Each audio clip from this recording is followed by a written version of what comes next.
Right. Channel.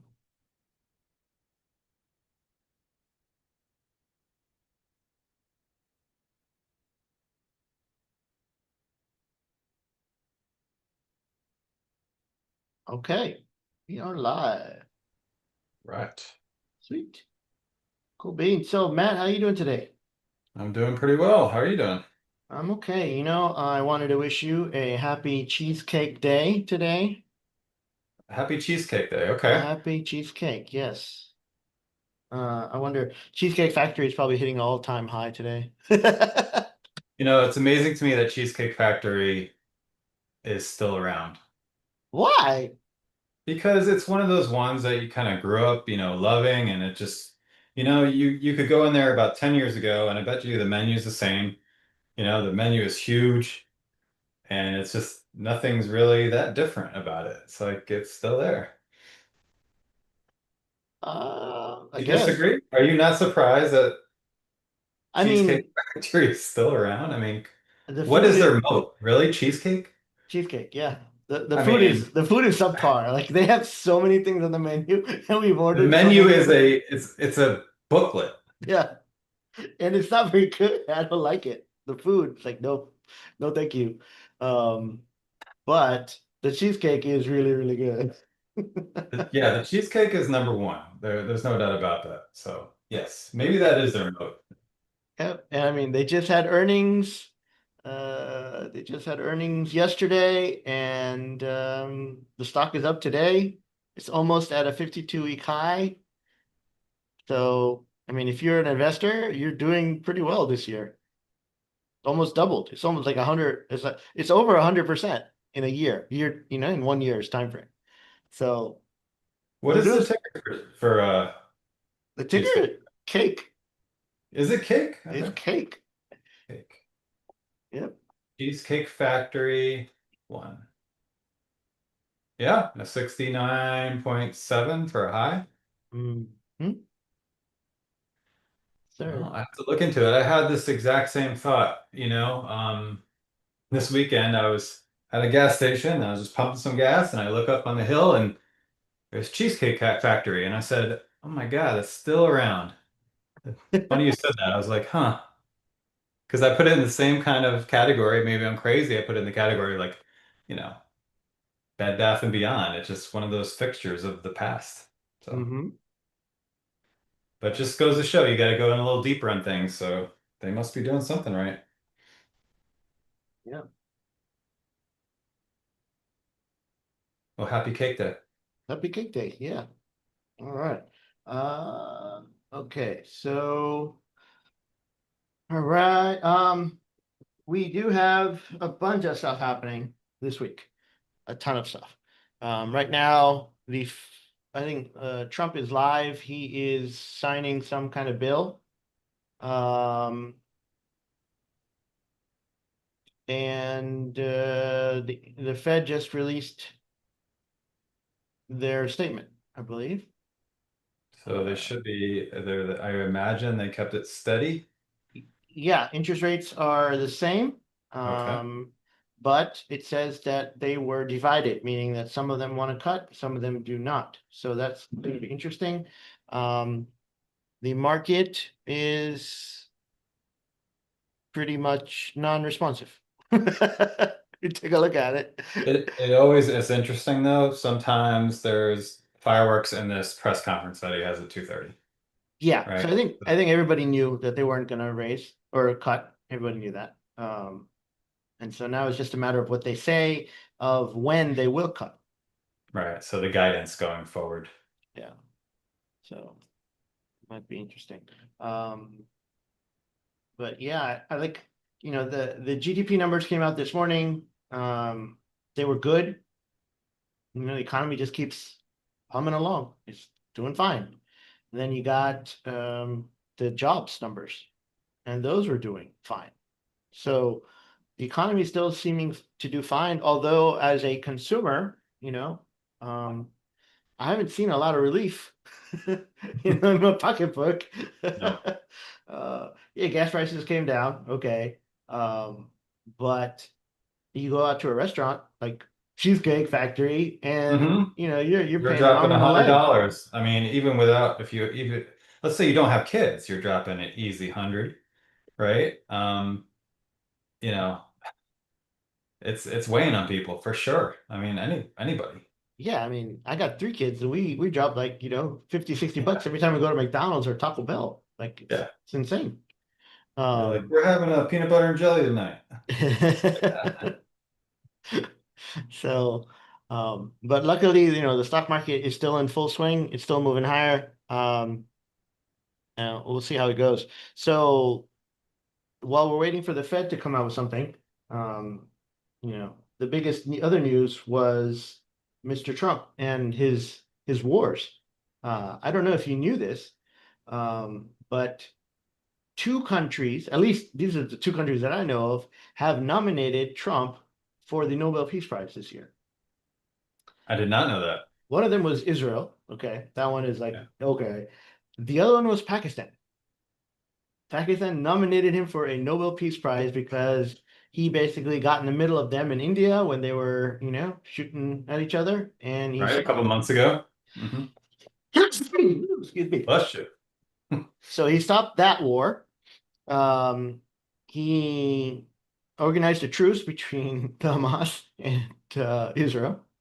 Congo and oh man, who was it? Ghana, I think it was. Uh, I'm not sure. It was Congo.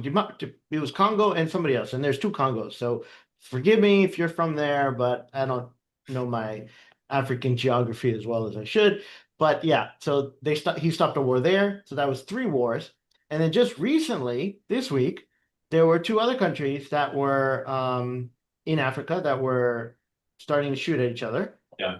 And he reached in, he called them and said, "Hey, I'm going to put tariffs on you if you don't stop." And they said, "Okay." See, the So question is he really stopping the war or is he pausing these wars? maybe That's the possibly. question. But hey, there's not shooting at each other. Innocent people are not dying. I'm okay with that. So I mean, that's Yeah. four wars that this guy has stopped just by making phone calls, which is insane. And now he's after Ukraine and Russia, right? Right. He's like, yeah, we're going to tell Putin to stop, and Putin's like, nope, I'm not listening to you. And so, okay, today he announced tariffs on India, and he said there's going to be a penalty on the first if you keep buying from Russia. Now, the two biggest countries are Russia and China that have been buying Russian oil and keeping them Hmm. afloat, keeping them in the war, keeping them going. Because it's like, oh yeah, the sanctions, right? Biden put all these sanctions on.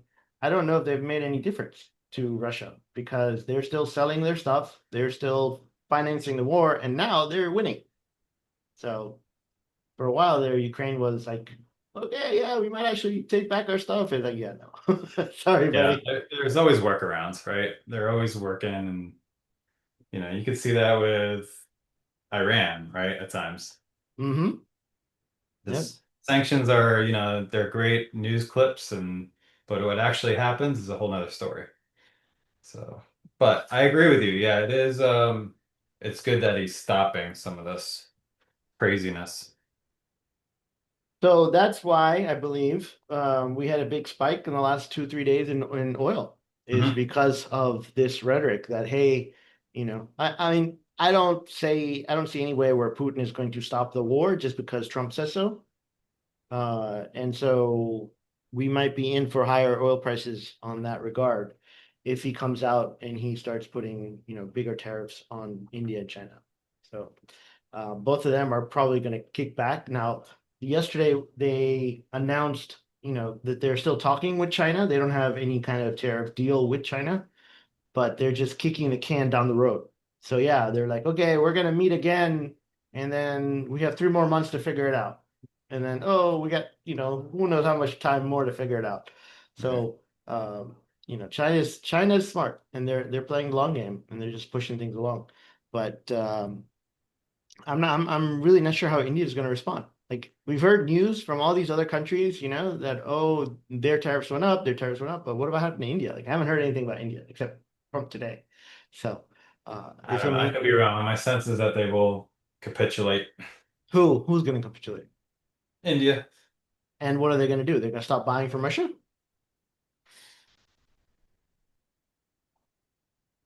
If that's true, oil prices are going way up. Um, no, I think they'll do a workaround just like every other country does. But they will agree to the tariffs. Okay. I mean, but that's the truth. I Right. mean, Yeah. They'll agree to the tariffs and then they'll be like, hey, you, Myanmar, can you buy this oil from I mean, Russia and we'll but buy it from you? how true is this in life though? You know, it's like what is comes out in the news cycle, right? People agree to it and it looks good and looks like Trump is setting the stage, you know, and has control. And then what do? They go around the back end in ways we don't know or to get the deal done. So Could be. Never know. Uh, the CIA might know, but it might just be headlines. Right? So, that's true. all right. We have our first comment of the day. Nelson's in the house. Nelson. Nelson wants to know who takes their kids to Taco Bell and McDonald's. That would be me, yours Oh, we'd truly. be forced to almost. I Why is Taco Bell always getting a bad rap? don't know. I like Taco Bell. I Eh, like Taco Bell. Yum. They Yum brand. actually, yeah, I used to own, I had a whole bunch of shares and then they were in China. That was the whole story with Yum. Like they were going to open lots and lots of stores in China. So that was the reason to own the stock. And then they split off their Chinese division. So now there's Hmm. two Yums, one regular Yum and one Chinese Yum. But the regular Yum is doing okay. Still pays a dividend, decent. Stock's doing okay. And I'm happy that they brought back the Mexican pizza. Put that on the record. The I did make Mexican it. pizza, you know, I did make a change to the pizza though. Now I get the veggie Mexican pizza, which is where they don't put the meat in it. So some things they deserve to stay, right? It's not I could talk differently like where McDonald's, you know, they come back with a McRib and no, everyone's like, why did you come back with a McRib? You know, it's one of those things because where it sells, people like it. yeah, but it's man, that's nasty. I said it. I said it. It's nasty. I never had one, but yeah, people. I mean, it's a limited time only thing, and it sells, right? Uh, Yeah, must be. yeah, in terms of the restaurants, it's kind of hit or miss right now. Chipotle, if you look at the stock, MG, you know, they just missed on earnings, and they are at a 52-week low. I just had some yesterday, and the place was empty, like totally empty. There was nobody there. So That's something. and that was at Uh, like 6:30, dinner time. People are always normally it's always packed. Not anymore. I think their $15 burritos are bothering people. well, they had a big look at the earnings. They had a huge drop. There was a little after earnings, right? Hmm. I think it was that they were the disappointed on the forward looking. Like they said, the earnings were okay, but they said that in the future we're not going to be doing as well because we're seeing the customers pull back, which is what we were talking about earlier. Right, It's which is just true. it's just getting more. I mean, $15 for a burrito Right. is, You're gonna space that out. yeah. I thought kava was expensive, Like when I went Mhm. there, the first couple of times I went there, I'm like, what? Two people is like $40. I'm like, yeah, that's a little much. Yeah, Um, I mean they're very similar in their whole setup, right? As mm-hmm, far as their business. mm-hmm. Yeah. Kava's more Mediterranean. These guys are more supposedly Mexican. Um, but if you take a look at some of the other stocks, How Nelson, I don't about know if he's still there. Let's take a look at the what Texas Roadhouse. Texas Roadhouse? What is that ticker? TXRH. So they're doing pretty well. They're kind of going sideways, 187. They Yeah, it hit a hasn't really high of 206. hasn't done that much. Texas Roadhouse now. about a month ago, has the distinction of being the chain with the most restaurants in the country. Hmm. They passed Olive Garden, and they are now the biggest restaurant in the country, which is good for you. I But believe it. You it's know, not you it's go not by doing any much. Texas Roadhouse, it is packed all the time. Yep. And then Jennifer says that a lot of Chipotle's customers are teenagers, so $15 for a burrito is expensive, especially if you're only making $15 an hour. There we go. Yep. Yep. There's this guy that I listen to. He's like a marketing guy, and he started out working in a gym. So he tells his story about, like, before he knew anything about money, he would look at it and say, okay, how many Chipotle burritos can I buy with this work? You know, so if I work a day, how many burritos can I buy? And then he didn't understand, like, the dollar amount, so he would look at it in terms of burritos. So like if I get a Oh, yeah, looking raise, at it. how many if I take that other job over there, how many more burritos is it? That's what he was looking at. Nowadays it's like, yeah, nothing. Yeah, You that's might get not a couple much. chips. You could buy a couple chips with that extra. But then, I mean, this is the real issue. I mean, things are getting you're getting pinched on everywhere, right? Inflation is very real, right? And the numbers they come out with aren't exactly, I would say, the real inflation numbers. How can it be? It's a great question. Because they look at everything and they look at housing. Housing is coming down in many parts. So, Hmm. but that doesn't, if your house is worth less or if your house is worth more, that's just a mental made up number. It Right. doesn't really matter. So how much do you have left in your pocketbook at the end of the day is when it's born. So, um, but so we looked at that, looked at that. We do have earnings coming up, right? Several earnings Yeah, some big announcements. ones. We have Meta and Microsoft today. I believe they're at 4 Eastern. And then Hmm. you have Apple and Amazon tomorrow. So four of the big Magnificent Seven. Yeah. Out of the four, or out of all of them, I think Meta's been doing the best. Like, Hmm. uh, they have a fixture on it, and they're the ones that don't have. They have their own model, but they haven't like released it to the public to use, right? Like, uh, Amazon has something, if I'm not mistaken. Microsoft has their Copilot and all that stuff. Um, what was the other one you mentioned? Apple. So Apple Apple, has their Amazon, Microsoft, and intelligence. Meta. Yeah. Yeah. And so Facebook's just been using it for ads, and it's been making the ads more effective. And Hmm. so they've been attracting a lot more since they started. It's been a while since they started, but they've been attracting a lot more advertisers to their platform on Instagram. And then they're also talking about adding ads to WhatsApp. I don't know if you ever use WhatsApp, but Hmm. like in the not the Western world, but the Eastern world, it's like one of the biggest apps being used in terms of communication. So the fact that if they come up with apps there or ads, that's going to be multi-billion dollars of Yeah. revenue every month.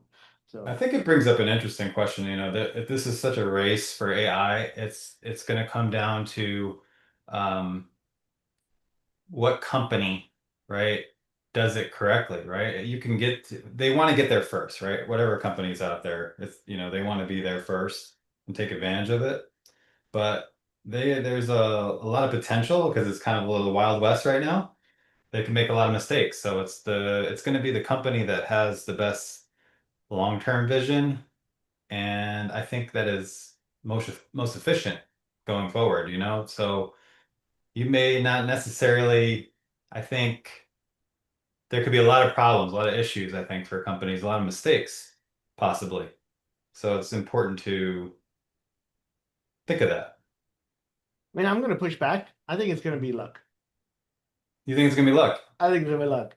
Because like if you take a look at right now, all the AI guys. So there's ChatGPT, there's Grok, there's Manus, there's Claude, there's They're Copilot, all in a race. there's They're all racing. Gemini. They're all, I mean, at this point, they're all doing the same things.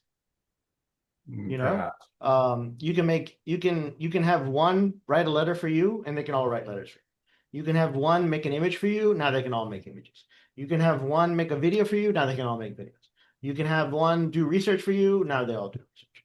Um, the only one that kind of stands out is Perplexity, because Perplexity is kind of like a answer engine. But the other ones do kind of similar as well now. They can all research on the web. They can all access the web now. And so the line is really blurring. Like I have access, we have accounts with a few of them, and I'm not even sure which one to use anymore. I think.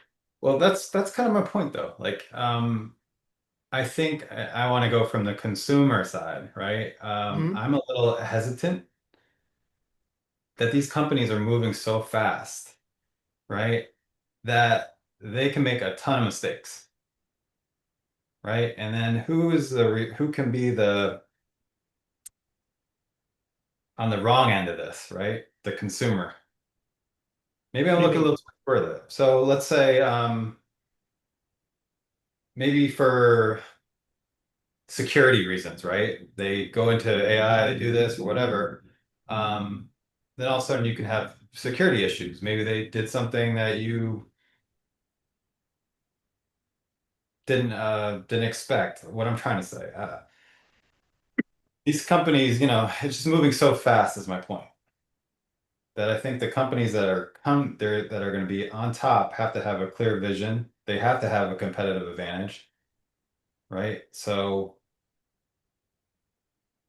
it just depends. I mean, so as a consumer, my point is I would sit back a little bit and let some of these make the mistakes they're going to make. Yeah, but you got to use them, right? I mean, eventually one is gonna, for a consumer, if you're paying $20 for one of them, it's easy to switch to another one. Hmm. But would So you blindly agree to whatever they're asking you to try? what do you mean? I wouldn't. So if they come out with this new product, right, and they don't have the security measures that you would want to believe that you would want to have for on a product, I I don't think you're know. getting to some muddy waters. I don't know. I mean, like I use ChatGPT to make images, and I mean, I don't care about the security, right? Like, um, it's not like it has access to my social security number or banking or anything like that. So I guess it could, Perhaps. I mean, if you give it a ton of data, yeah, it could Hmm. steal your data and then do who knows what with it. Um, like one of the workshops that we've done is how to use AI as your trading coach. And in that one, we give all the participants this lengthy document that has all these different questions in it that are personal. And you upload it to the chat GPT, and then you go through it, and it'll ask you all the questions, and it'll dialogue with you, and it'll work with you so that it gets to know you. And the Hmm. whole point of it is to have it be your coach so that you can run through scenarios with it. You can talk about different issues that you're having, etc. Kind of like a therapist or a psychologist or something like that. Right. Now that kind of thing, if you're a normal person, probably not a big deal. If you're, like a politician or whatnot, and somebody steals all that, your personal data and information, and then uses it to blackmail you or against you or whatever, yeah, that could be hurtful. So I think OpenAI is looking into that. I think that would be the end of their company if something like that happened. But Yeah, I I'm pretty agree. sure I they're agree. working on that kind of stuff. It just Um, brings up the question to me. yeah, yeah. But like there are some that are Chinese, right? Like I use Manus, which is a Chinese guy, a Chinese one. And so are they stealing all my information? And whatever I'm working on, do they know what I'm doing? Maybe, probably. But is it going to help them? I mean, no, I'm not doing rocket science or anything, I'm just a normal guy, so I'm not really worried about that. Now, if you were in national security or cutting edge technology or any of that stuff, yes, you got to be very careful. And, even in financial markets, like if you Right. were working for a bank or a trading firm or whatever that had proprietary information, you probably have to create your own AI using some of these models yourself instead of using the off-the-shelf stuff. But yeah. So that being said, I did have something that I'm really excited about that I'm working on right now. It's not using AI, but it's something that is, I don't know, like since I've been looking at it, it's been pretty cool, and I'm hoping that I can have it clarified so that I could do a workshop on it coming up pretty soon. I call it the SPX Masher. I don't know if it's Smasher or just Masher, like an M, but it's basically a way to outperform the S&P 500 by a magnitude of maybe 6 or 7, like really destroy the S&P. And there are different levels to it. So, you have the S&P 500, which is the benchmark of basically the market, right? Everybody thinks, oh, what's the stock market doing? They're talking about the S&P. And everybody wants to beat the S&P 500, but very few people can. I think it's like less than 2% of all firms and institutions and mutual funds and all that can actually beat the S&P 500 on a regular year after year basis. Correct. So it's extremely difficult, but there are ways to do it, and people have done it. It's just if you figure out if you could be consistent. Now, one of the ways I thought was, okay, and this is not my idea. I saw this online, and it was like, okay, so what if we can beat the S&P by not having losses, right? So every time the S&P goes up and then it goes down, and then it goes up and then it goes down. So what if we cut down all the downs, right? And so you do this using different indicators. So I've been testing different ones to see which one could work the best. And two of them, or actually three of them, have been somewhat, they've worked, so to speak, Okay. right? So it would have kept you out of the COVID crash. It would have kept you out of the dot-com bubble. It would have, not the bubble, but the actual crash itself. Because like dot-com, I mean, if you were in dot-com at the top, it would take you, I think, like 13 years to get your money back. I mean, Right. it was some crazy number. The financial crisis, right? If you did not get out and you were there and the whole time, it would have taken you like 6 years to get your money back. But these indicators would have gotten you out before the big crash, and then it would have gotten you back in so that you could have ridden some of it up. Now, that's great, but these are lagging indicators, right? So they do have a sense where they can get you out, but then they kind of miss the bottom because they can't tell the future, right? They're lagging, Right. so they can't That'd tell be the nice. future. So the market bottoms and Yeah. it starts rebounding, and then you're like, oh my god, I'm missing the big run. So it's like, okay, well, so how else can we do? What else can we do? And so I found another tool that you can use that if the SPX, like, so you have the SPX. If you cut off all the bad pieces, like the downside, most of it, right? Cut off most of the downside. Now you're doing better than SPX. I found another tool that can take that number and then multiply it by, say, 3 or even 4 times, 3.5, 4 times. So now you're doing 4 or 5 times better than the SPX in general. And then level 3 is I found another tool that can double or more the past tool number 2. So now you're looking at, I don't know, maybe 8 times or 9 times what the SPX is returning. All right. And like, I'm still mind blown. Like, I'm still shocked. I was like, I'm having to redo the numbers over and over again because it's not even that complicated. This is like something that somebody could do That's super exciting. very passively. So yeah, I'm super excited. That's why I call it the masher. And I want to get my numbers straight. I want to make sure I have all the data and everything is straight before I share it with people. But that's something I'm working on. That's something that's been really exciting. And you know, like I've said this before, but I think you only need like one thing. Mhm. Like if you had one good strategy that worked, that's all you Do kind of need. You just do it over and over and over again. Um, and so that's this might be something that saves a lot of people, helps a lot of people, and just just the like fact that you stay out of those big drawdowns alone is very tough to do yeah. for most people, right? You get Well, caught in the, that's like yeah. you say, it takes that many years to come back.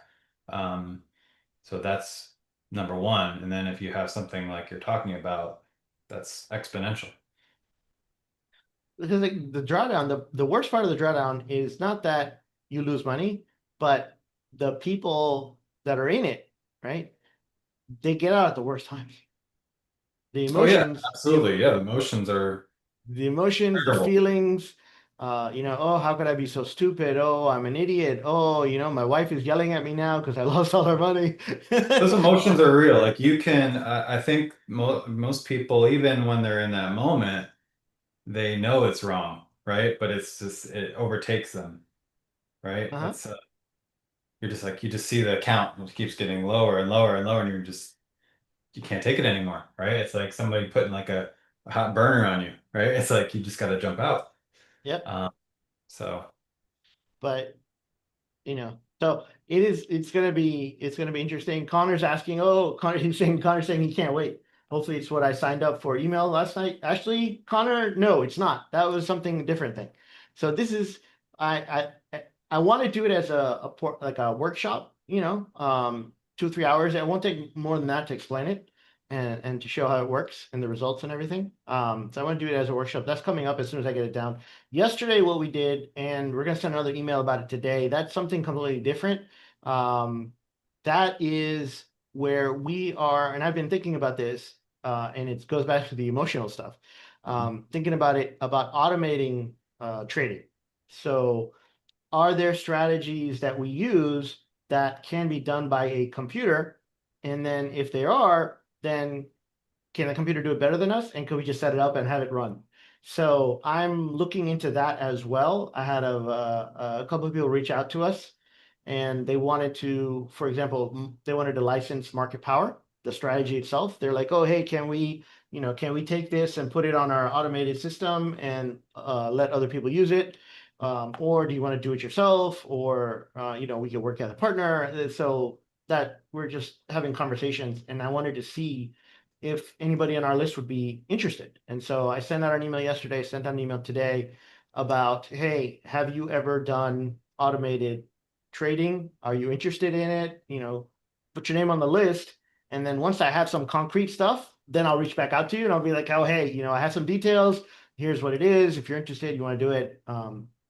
If we go forward with it. And the reason I did that was I've been looking at market power and the idea of market power is I think the system, the strategy, the way it works, it's amazing, right? I don't think I've seen anything that has like a 98% um, certainty rate, 98, 97, whatever. It's like you put the trade on and you're almost sure that it's going to win. Um, but there are the few times when it doesn't. And so those are the times when the emotions kick in, mhm. right? Those are the times when it's like, oh, okay, I don't know if I should follow the rules because the rules they kind of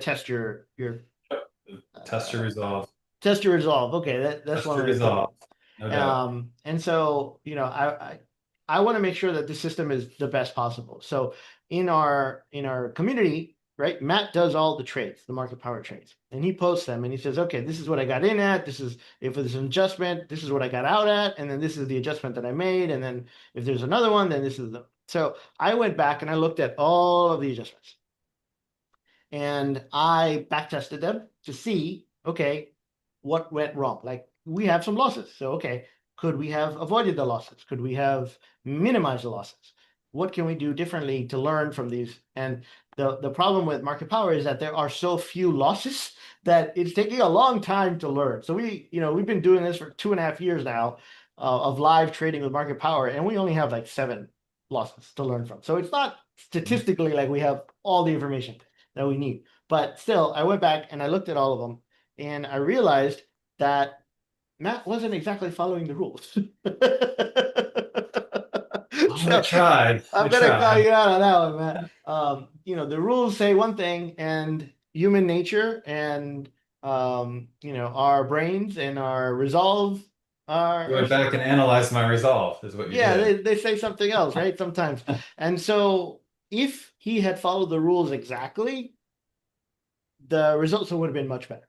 Now, I do not blame him because when you're I in don't the blame myself. What are you talking about? when you're in the moment, right? When you're in the moment and you're like, oh man, I got out of the trade. Okay, I gotta put on another one. What am I gonna do? I'm looking at the timings, I'm looking at the news, I'm looking at the noise, and he's got all the students asking him, oh Matt, what are we doing? What are we doing? It can be kind of overwhelming. I was just sitting there with no stress, no rush, no money on the line. I'm just back testing. I'm just like da, da, da, da, da, and so it worked out much better. Um, but if it had been automated, it would have been much easier to follow the rules. Mhm. And that's what comes to me. Like even when in the fund when we're doing the trades, it's the same thing. It's Same it's thing. like, it's like, oh man, I know it like at the fund, I know what it feels like to do those trades. It's like, oh man, I don't know if I want to push the button. I'm afraid to push the button. I can't sleep. Oh my God. And so then you pull back and you're like, okay, I'm safer. I'm safer. It's not the right move because then you're basically locking in a loss. Even if you lose, even if you win on the adjustment, you're still locking in a loss. So it's not perfectly it's not exactly the right move. But if it was automated, then it will be the right move every single time. The computer will not have that human resolve, human error, human issue, emotions.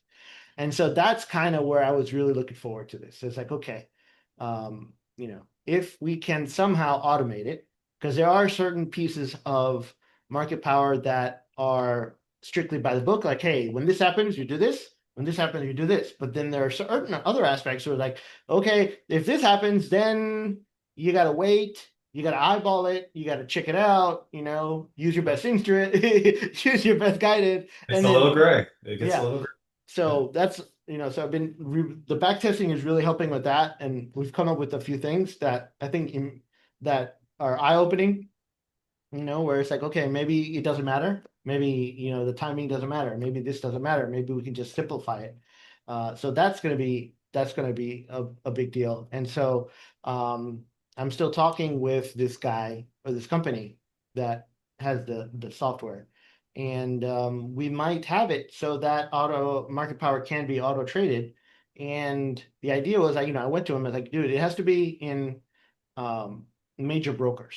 Like, people don't want to use some weird broker that nobody's ever heard from. So they're Correct. getting it set up with Interactive Brokers. They're getting it set up with Schwab.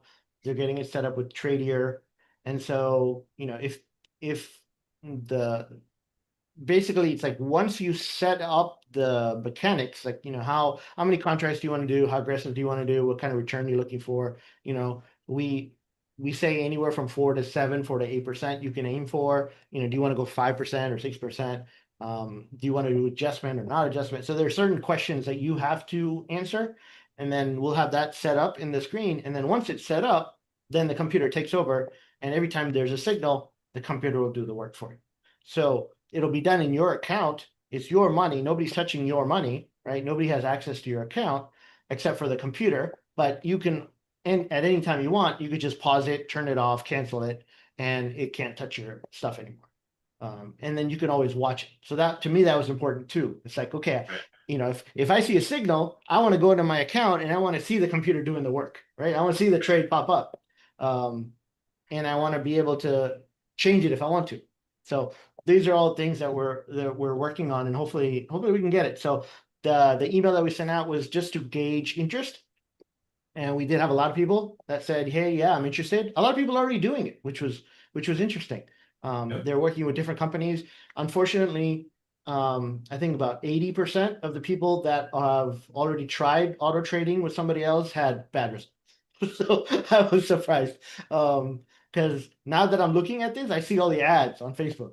It's like, oh, hey, make 3% a month. Oh, make 5% a month. Oh, our algorithm does all the work. Our AI thing does all the work, and you don't do nothing, and you just sit around on the beach and you make 6, 7, 8% a month. I was like, that would be awesome if it was real. Yeah.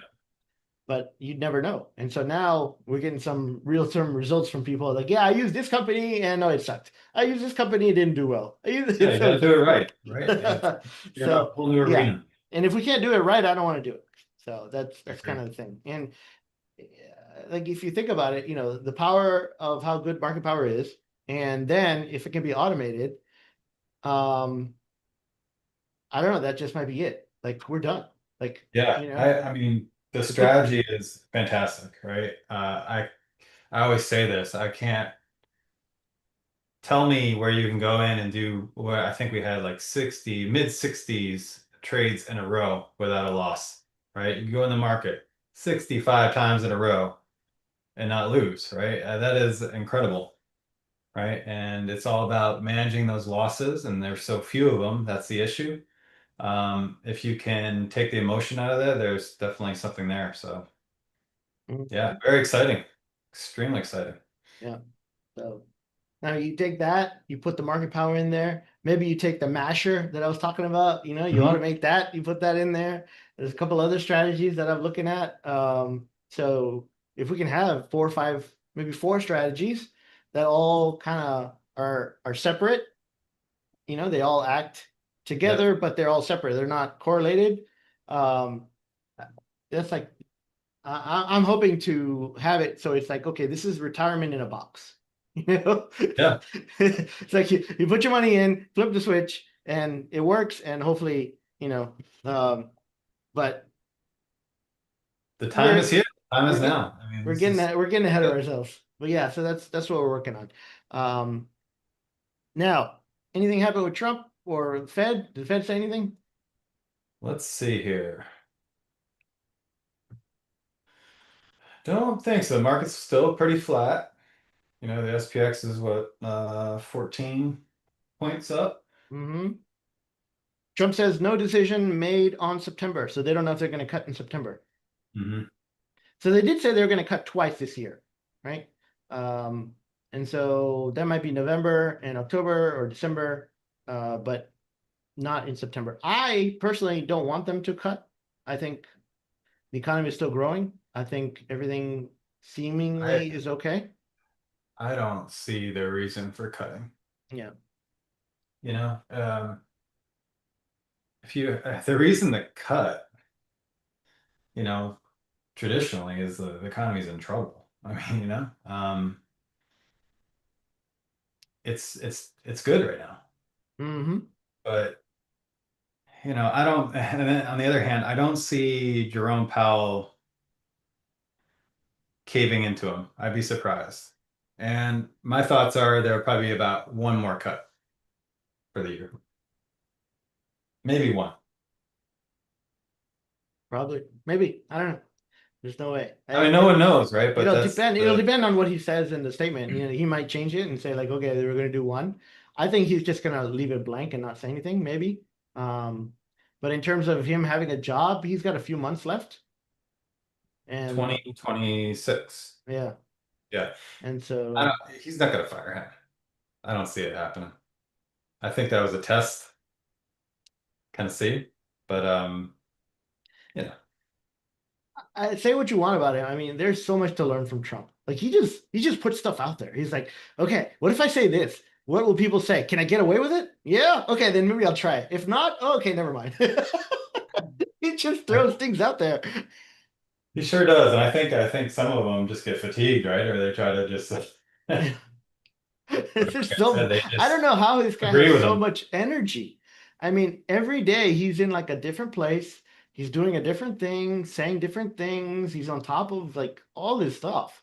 He's on top of all the trade wars. He's on top of all these rules and laws and stuff that are being changed and executive decisions. I mean, Trump Say what you 1.0. want. He's amazing as far as, I mean, like you're right. I don't think he sleeps. And if he does, what is it? 3 hours if he's Maybe. lucky. Yeah, maybe. But yeah, Trump 2.0 has definitely been way different than Trump 1.0. 1.0, he was basically he was there doing stuff and he would send a tweet and it would be specific to like one company or one industry. Mhm. It's like, oh, I think Zuckerberg's got too much money. And then Facebook would be down like 5%. It's like, what? And then nothing after that. It'd just go away. Oh, I think this guy's corrupt. Like, what? And then that's it. But this time he's got the people in place and they were prepared. They came in prepared. They know what they're doing. They've overwhelmed everything. The courts, they've overwhelmed the systems. Like they're Like just anything though, it's like lessons learned, right? I mean, it's his second go around. It's his final go around. Um, they're yeah. ramming things through. And he's got, according to from what I was reading, he wants to get everything done in the first 2 years because they don't know what's going to happen with the midterm elections. There's a good chance that they lose the House or the Senate in the election. So they got 2 years to get everything done, and they've done a lot. So it's crazy. By the way, Elon Musk is now worth over $400 million. Billion dollars. Sorry. Yeah, it's like definitely not a million.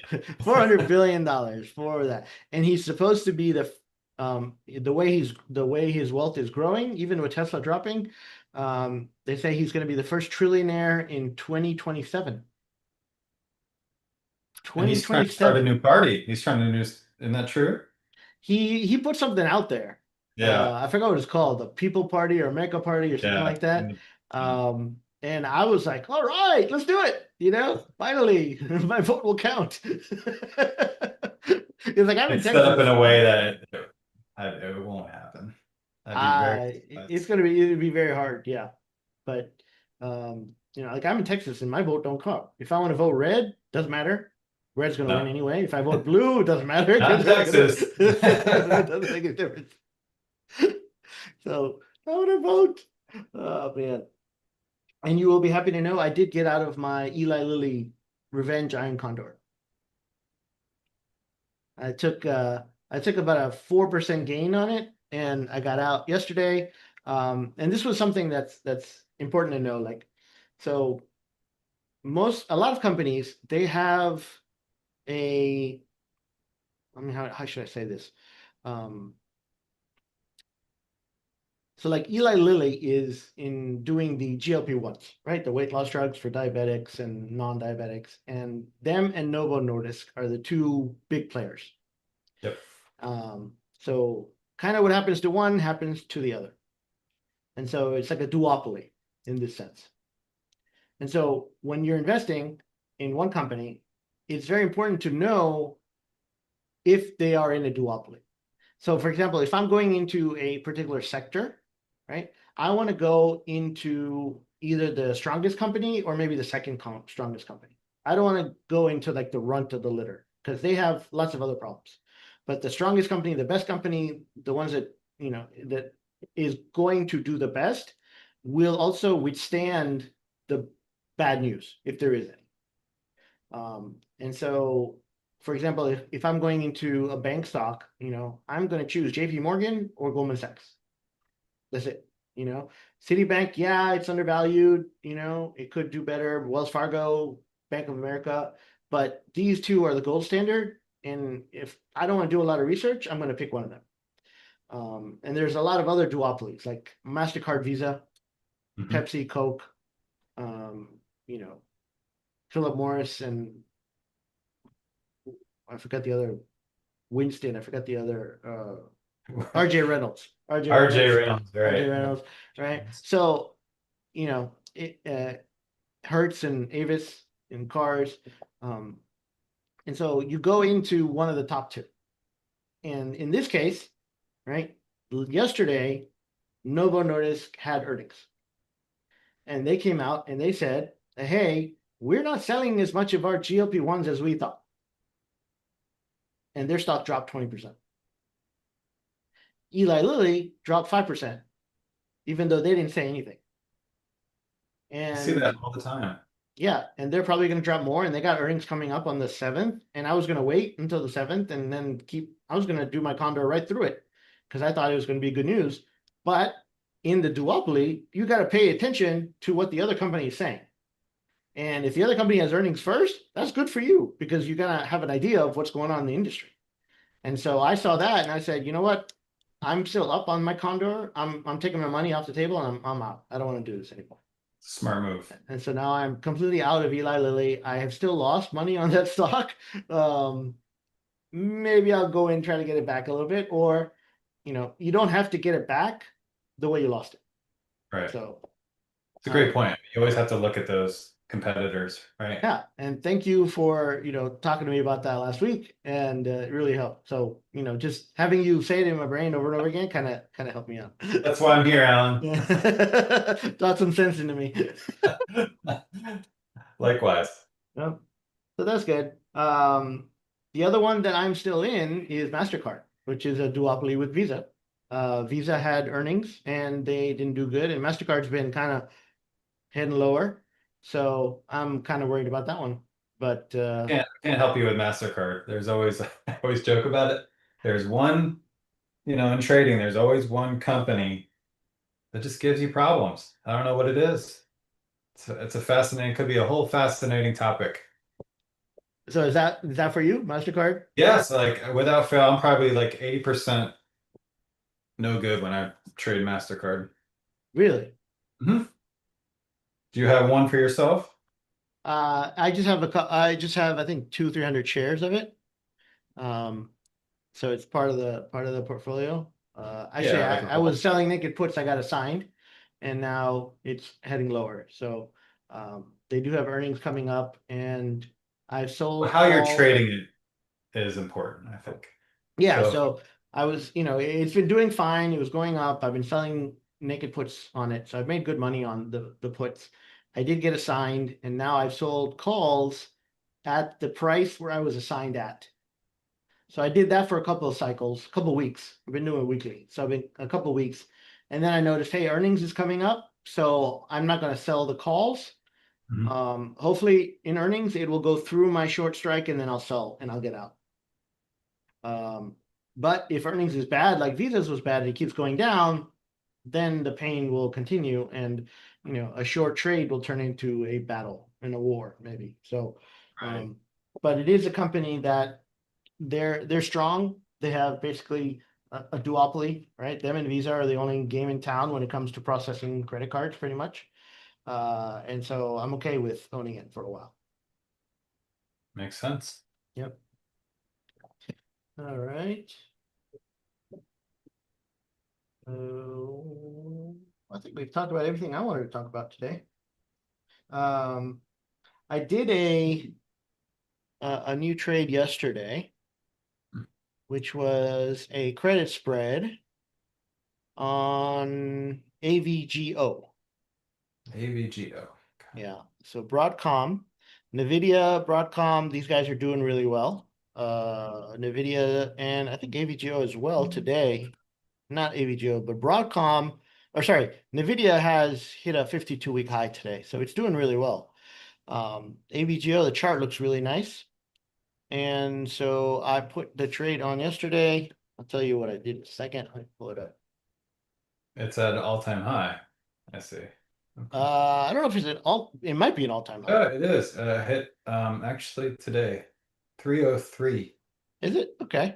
2. So yesterday I sold this was for August 29th. So these are not monthlies. These are one of the weekly ones, but it was about 31 days. So August 29th expiration, I sold the 265, 255s for 109 credit. So 265, 255, 109 credit. Okay. And it's already up nicely today.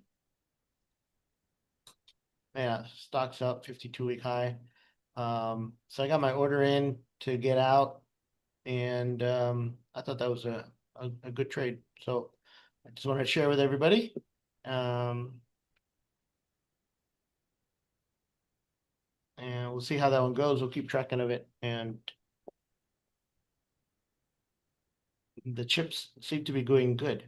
So Broadcom already had their earnings. Now Nvidia's earnings coming up in a few. When is that? I think it's next August 1st, I think. It's coming up soon. I know. I think it's like next week. 8/27. Oh, okay, end of August. Nvidia is 8/27. Yeah, so it's a way off. What a turnaround for Nvidia. I mean, it was Yeah, that's incredible. yeah. One of these days, you're gonna have to share the story of One of these Margaret's days. Nvidia's if she lets you. She will. She's a sport.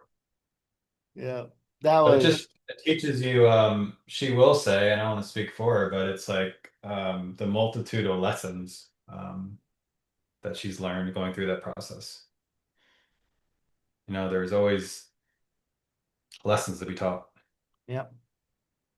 All right, so it does look like Powell's been saying something because now the market is down, or S&P is down 13 points. Yep, 14 now. Let's see. I like to put the get on the 1 minute chart. Mm-hmm.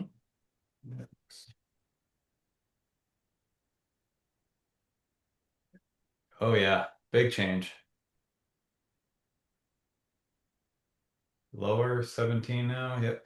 So it's always interesting. You watch is the majority of the time it's not about the rate change. It can be, of course, but always in his conference call, there are little nuggets that he says or something that he says regarding, policy, and it just changes the market very quickly. Yeah. So before, there were two people that voted against holding it steady. Two of the governors wanted to lower the rates by a quarter point, but most of them did not. Most of them kept it sturdy, so that's fine. That's not a big deal. And they're saying the same thing. The economy is still growing. The uncertainty about the economic outlook remains elevated, mostly because of tariffs. They don't know what's going on with tariffs. So if the tariff stuff finishes, then they'll have a clear path. But until then, they don't know because it might send prices higher, which it seems like it is. Like if we're putting, extra tariffs on China and India and Japan and we haven't even talked about China, not China, but Canada and Mexico Mhm. yet. So Right. This doesn't happen immediately, right? You feel it's lagging, right? It takes a little bit of time for it to move through. yeah. So the market's still dropping. We're down 0.5%. Yeah, I Uh, noticed. so he must have said something, and we might actually get a power day today, right? If it gets down even more, what are we at? So we're at 0.55 on the market power, so we still got a way to go. But we 31. need about 30 points maybe. It can get there. So you get down to about 6,300. That'd be good. We need a trade. Yeah. The VIX started the day. It's interesting. Started the day at 15. Now it's above 17. Pretty interesting. Cool beans. Okay, so we'll keep watching this. If you guys are in market power, then keep an eye on it, and you'll get a notification on your phone if the signal does go off. But that's it for today. We will be back on Friday. And let us know if you have any questions. You can email us at help@optiongenius.com, or you can comment in the video, or you can show up live, ask your questions here. And one final thing is we are having a special flash sale at OptionGenius coming up soon. I think it's launching tomorrow till the end of the week, until Sunday. Everything is on sale. Everything that we have is on sale, which is a big deal because we never have sales. So watch your email for that. And you might want to grab some stuff before the prices go back to normal. So that's it. Matt, thank you. Happy Cheesecake Day to everybody, and we'll see you all on Friday. All right, everyone. See you Friday.